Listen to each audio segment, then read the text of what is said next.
guys. Ito, magpipiesta na kasi dito guys. Oh, may mga flag dito. Ito po ang paminta.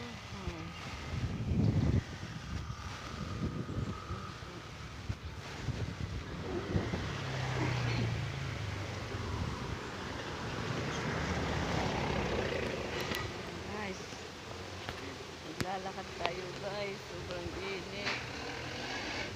Wak muna tayo. Ayan, maraming ano guys, mga kawain guys. Guys, sa sobrang init guys, namatay yung puno ng mga kawayan. Namatay sila. Ito guys, junk shop po. Yan, tingnan mo. Yan. Dami mga junk shop.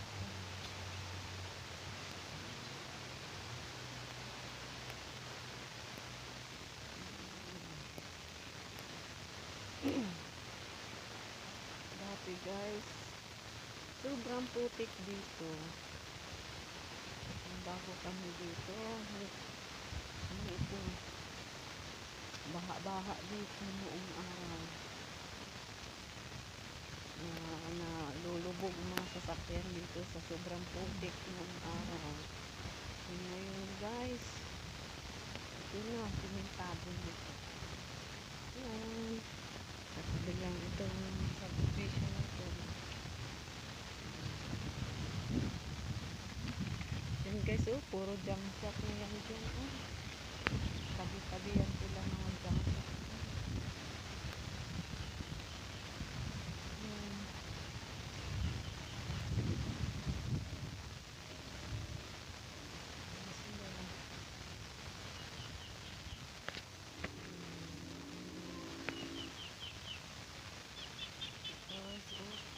Yan, may mga ibon doon guys. Tingnan mo, ibon doon.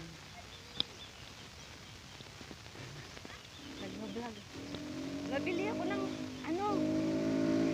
pagkain ng pusa.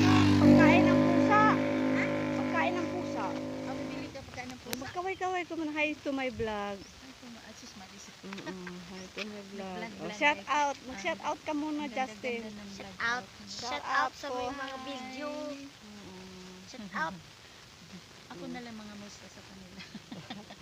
Sige, saan ba kayo galing? Bumiling gamot. Sana nagpadala na lang ako sa iyo. Ang init Salamat God. Ayan guys, apartment ko yan. Yan, apartment yan. 5K ang per month yan. Dati yung may pasok, bukas yung gate dito. Ngayon wala nang pasok, close na siya. Yan, may gate kami dyan, diyan kami dumadaan dati. Ngayon kasi ay close na, wala nang pasok po. So, sirado na ang kanilang gate. Ayan guys, maglalakad sa kainitan. Yun guys, daming mga palita. Ayan, mga palita dito guys. Kasi junk shop na po yan dyan. Ilan nga yan silang mga puro junk shop tabi-tabi. Daming palita guys. May plastic, may kahoy. Magkano kaya yan makabili? Ayan po, tingnan niyo sa loob. Nagahakot sila. Salamat guys. Thank you for watching guys. Thank you. Please support me and share and like. Thank you mga palangga. Salamat. Bye bye.